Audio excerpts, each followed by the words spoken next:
그래서 저는 여기로 이걸로 해가지고 그때 어떤 기획전을 했었는데 브랜드랑 콜라보를 했었거든요. 네. 근데 그때 되게 좋은 구자로 갔어요. 네. 근데 하루에 진짜 3,000개 팔리더라고요. 와. 네. 대표님 말한 대로 하니까 다 되네요. 네. 네, 공장 가져왔습니다. 아, 잘하셨습니다. 네, 그리고 이론도 복습했고, 네. 숙제도 했고, 네. 전략도 하고, 네. 막 다 했습니다. 아, 자신감에 차서 아주 좋습니다. 그런데 네. 어떻게 팔아야 될지 모르겠어요. 이제 배워야죠. 네. 네. 뭐 너무 한꺼번에 다 배우면은 힘드니까 제가 단계별로 가고 네. 있습니다. 네. 잘 따라오고 계신 것 같고, 네. 다 어떻게 파냐보다 이제 어디서 팔아야 되냐. 그렇죠, 네. 그렇죠. 생각하셨어요?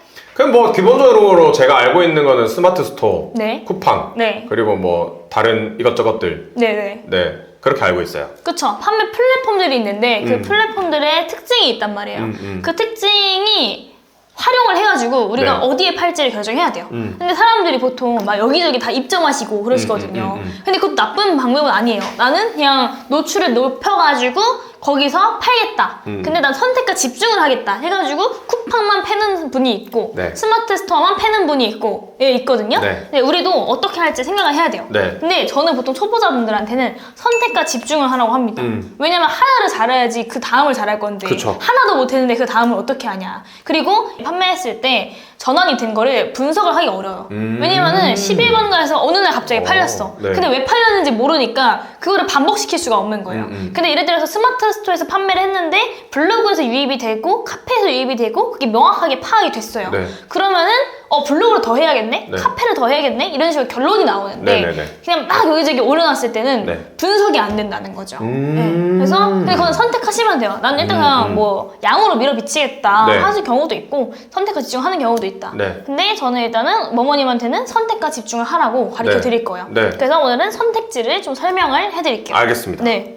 많은 분들이 스마트 스토어부터 생각을 하시는데 네. 근데 이것도 그 카페에서 확인할 수 있어요. 그거 보면은 사람들이 어디서 판매 채널을 하고 있는지도 그 제목에 써 있거든요. 한번 보실게요. 네.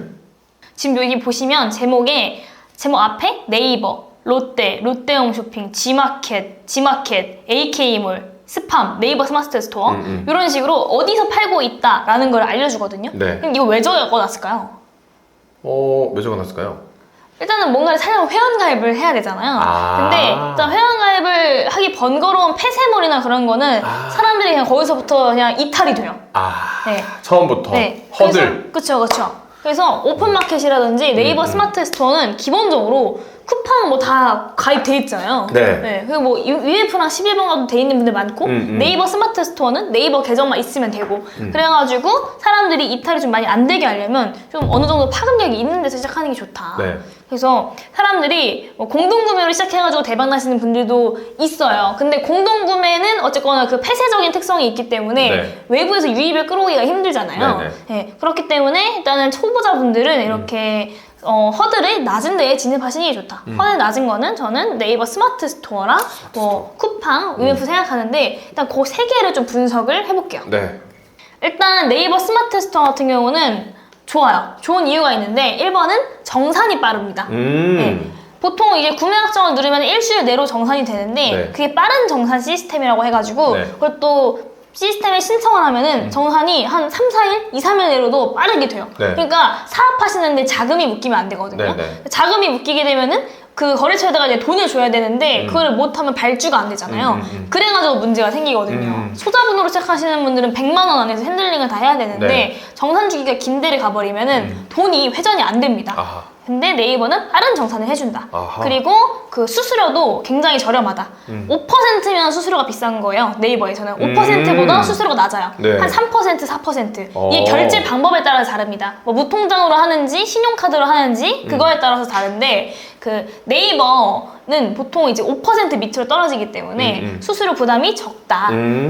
그리고 이 수수료도 그 초보자분들한테 위해서 수수료 절감해주는 프로그램이 있어요. 그거를 신청하면은 다 오케이가 돼요. 그리고 매출이 얼마 미만까지는 뭐 500만 원 미만까지는 수수료 절감 뭐 이런 식의 네. 제로 스타트 수수료 뭐 그런 게 있습니다. 제로. 구체적인 설명은 여기 지금 이렇게 띄어나오고 있을 건데 네. 요거를 누구나 다 신청하실 수가 있어요. 어허. 네. 3%가 적은 돈 같지만 그게 내 마진이 되는 거라니까요. 우리가 위탁 판매 수수료 그 마진 몇 퍼센트 본다 했죠? 20%. 그쵸? 근데 2% 세이브하면은 22%가 되는 거니까 나쁘지 않은 거죠. 좋죠. 네, 그렇게 해서 내가 챙길 건 챙겨야 돼요. 그렇죠. 이게 복잡한 것도 아닙니다.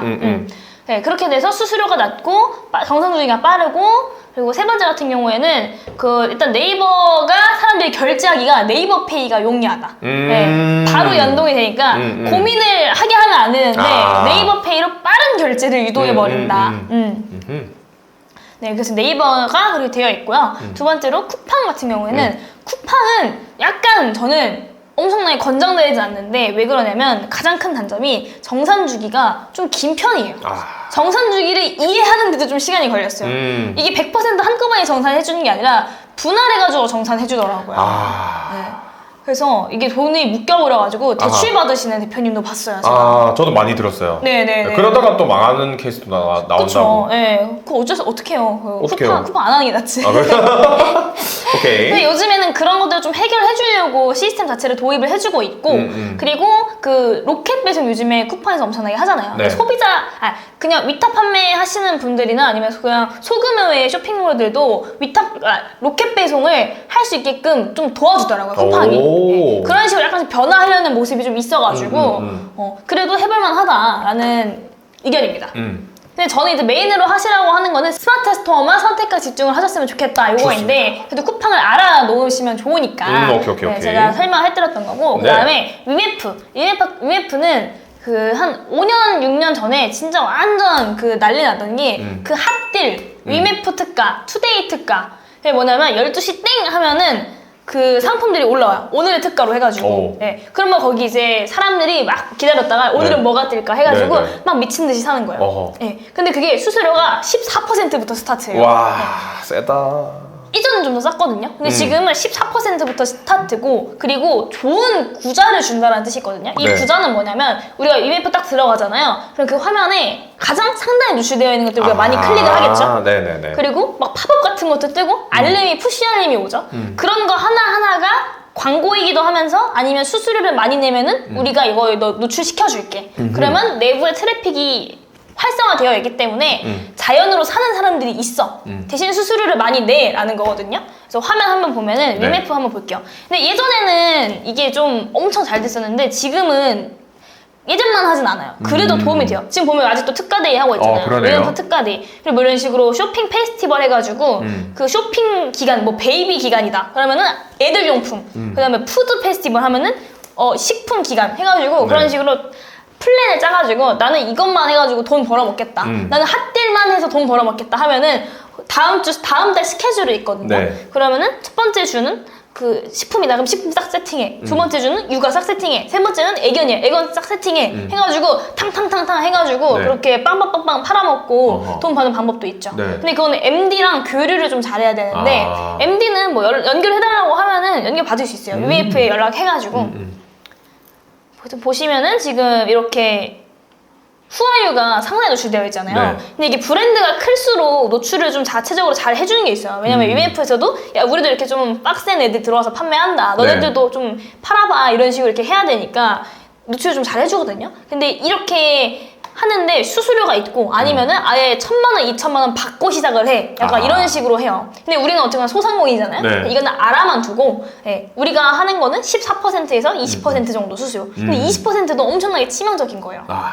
그래서 아까 제가 얘기를 했던 게 닭강정 같은 경우에는 한 개를 팔면 마진이 아예 안 남거나 0마진 날 수도 있거든요. 근데 구성을 1개, 3개, 10개라고 해가지고 3개부터 수익 구조가 나게 하면 돼요. 그래서 한 개 올려놨을 때 이게 싸 보이게 하는 거예요. 그냥 일단 이걸로 유입. 근데 이거는 지금 막 뜨는 방법은 아니고 옛날부터 이렇게 많이 했던 방법인데 아직도 하고 있다라는 걸 알려드리고 있는 거라. 그냥 어쨌거나 사람들이 일단 저렴하면 클릭을 하잖아요. 그렇기 때문에 이거는 앞으로도 계속 있을 방법이긴 해요. 좀 구시긴 한데. 보시면은 이건 신발이고 제가 식품 한번 보여드릴게요. 보면은 여기 지금 기획전 있잖아요. 이 기획전 하나하나도 다 수수료가 정해져 있는 거고 이게 구자인 거예요. 구자. 보면은 지금 몇 개 팔렸는지 보이죠? 이것도 좀 심리가 반영이 되는 게 많이 팔렸으면은 이거 왜 이렇게 많이 팔렸지? 하고 들어가서 사람들이 클릭을 해요. 980개나 팔렸네? 싼 건가? 약간 이렇게. 그런 심리를 좀 조장하니까 그렇게 하시는 분들도 있죠. 처음에 가구매를 때려놓는 거예요. 그래가지고 한 150개 정도를 잡아놔 일단은. 네, 그렇게 해가지고 이렇게 바로 반영이 되거든요. 그렇게 해서 이거 좀 잘 팔리는 상품인가 해가지고 사람들이 클릭을 할 수 있게끔 유도를 하는 방법이죠. 그러니까 우리도 네이버에서 리뷰 많고 구매 건수 많으면 클릭해보잖아요. 그쵸. 이거는 이제 투데이 특가 해가지고 딱 3일 정도만 짧게 행사를 하는 거니까 3일 동안만 파이팅 있게 하면 그래도 한 순수익 100만 원은 땡길 수가 있어요. 오. 이것도 하나의 방법이에요. 근데 5년 전, 6년 전에 했으면 더 좋았을 텐데 지금은 약간 수그러들긴 했지만 이것도 충분히 잘 먹힌다. 근데 수수료가 높다. 네. 박리담이다. 아, 박리담에. 보면은 어마어마하게 팔아요. 이렇게 뭐 계란 같은 것도 야. 3,000개 넘게 팔고 뭐 몇백 개 사는 사실 이렇게 많이 팔린 게 아니에요. 사실은. 진짜 막 몇만 개 누적되어 있는 게 있어요. 이게 행사를 할 때 노출을 안 되게 해놓고 행사 1차 때 노출되고 안 되게 했다가 또 2차 때 노출되고 1차 때 판매된 누적을 2차 때 보여주는 경우가 있거든요. 그러면은 이전에 팔았던 게 판매량으로 잡히니까 계속해서 이렇게 누적이 되는 거겠죠. 네. 그렇게 해서 이건 진짜 인기가 많나 보다 이런 식의 인식을 가지고 판매를 하게 해주죠. 네. 근데 기획전은 그럼 꾸준히 해야 돼요. 이것도 하나의 전략이에요. 스킬. 네이버 스마트 스토어만 할 게 아니라 나중에 좀 성장을 하시면은 이것도 해가지고 이것도 맘카페에서 반응이 엄청 좋거든요. 이 핫딜을 주부들이 12시에 딱 기다리고 있어요. 네. 오늘은 뭐가 올라올까 하고 딱 이렇게 사는 거니까. 근데 여기에 폐해가 뭐냐면 일단 가격이 되게 저렴하게 사람들이 올라오거든요. 네. 특가니까 사람들이 그걸 샀어요. 근데 택배가 왔는데 진짜 못 먹을 것들이 오는 거예요. 옥수수가 왔는데 옥수수가 다 이게 좀 알이 없어 막 이런 게 와가지고 어쨌거나 우리는 그 단타성으로 치고 빠진다라는 개념이다 보니까 일부 판매자들이 좀 비양심적으로 그렇게 하더라고. 그래서 이 핫딜이라는 게 이미지가 안 좋아져 버렸어요. 아하. 그런 계기도 있었었는데 어쨌거나 지금 그래도 나아졌다. 근데 관심도가 많이 수그러들긴 했다 라고 생각하시면 될 것 같아요. 그냥 스킬 하나에 네. 알고 있을. 네. 알았습니다. 이것도 어마어마한 스킬이에요. 이것도 얘기하려면 4시간 얘기해야 돼요. 그래서 저는 이걸로 해가지고 그때 어떤 기획전을 했었는데 브랜드랑 콜라보를 했었거든요. 네. 근데 그때 되게 좋은 구자로 갔어요. 네. 근데 하루에 진짜 3,000개 팔리더라고요. 와. 네. 그럼 그때 3,000개 팔아서 얼마 버신 거예요? 순이익은 그때 정확하게 기억이 안 나는데 네. 그래도 그게 한 개에 일단은 미끼 상품은 3,900원짜리 올려놨었고 네. 정상가가 한 9,900원 정도였어가지고 네. 3,000개 정도 판매했었죠. 와. 근데 어쨌거나 매출이 높아도 그게 순이익이 50만 원만 돼도 나쁘지 그죠. 않은 거잖아요. 아, 그럼요. 네. 근데 또 세금까지 생각하고 그걸 하셔야 돼가지고 그죠. 세금 계산, 마진율 계산기에 세금 넣어서 네. 돌려보셔야 돼요. 네. 그리고 제가 한 가지 첨언하자면 아까 그 쿠팡도 괜찮다고 했잖아요. 근데 그 쿠팡이 맘카페에서 좀 문제가 뭐냐면 한때 이슈가 됐던 게 쿠팡에서 파트너스라고 해가지고 그 링크를 보내가지고 그 링크에서 구매를 하면 나한테 수수료를 떼주는 그쵸. 그게 있어요. 쿠파스. 네, 그쵸. 근데 그거를 막 사람들이 유튜브에서 많이 하잖아요. 네. 근데 그거를 맘카페에서 옛날에 많이 했었거든요. 네. 그러니까 엄마들이 이게 돈 벌려고 사람들 클릭하면 돈 버니까 네. 이게 링크가 계속 올라오는 거나 하고 쿠팡 링크 자체를 금지시켜버린 거야. 일부 맘카페에서. 네. 그래가지고 내가 맘카페를 공략을 할 거다 하면 쿠팡은 사실은 조금 어려워요. 완전 핵꿀팁이네 이것도. 그래서 스마트 스토어다. 제가 엄청나게 지금 시간을 많이 줄여드린 게 네. 쿠팡이 좋다는 거를 많이 알고 계시잖아요. 네. 쿠팡이 나쁘다는 게 아니라 근데 쿠팡을 해가지고 입점해서 내가 맘카페에 이제 신나게 열심히 올려야지 했는데 올리는 글마다 다 삭제당해. 네. 그러면 그 시간이 낭비가 된 거잖아요. 아하. 난 이유도 모르겠어. 그죠. 쿠팡을 왜 이렇게 싫어하지? 했는데 그러니까. 나중에 한 2주 뒤에 알고 보니까 쿠팡은 금지야 맘카페에서. 그러니까 근데 100% 금지는 아니고 되는 데도 있어요. 근데 대체로 사람들이 아줌마들이 그걸 알아요. 네. 이게 수익성 링크라는 걸. 그래가지고 사람들이 일부러 정보 공유할 때 가로치고 수익성 링크 아니고 진짜 정보 공유입니다. 이런 식으로 글을 쓰기도 해요. 참 새로운 세상이 많네요. 그렇죠. 그래서 뭐 이거 말고도 뭐 롯데, 11번가, G마켓 많은데 네. 그런 오픈마켓들은 위메프랑 특성이 좀 비슷하다고 생각하시면 되고요. 그래도 요즘에 제일 많이 하는 거는 네이버 하니까 네이버로 저희가 파이팅 넘치게 해봅시다. 네, 좋습니다. 네. 네이버로 결정했습니다. 네, 결정했습니다.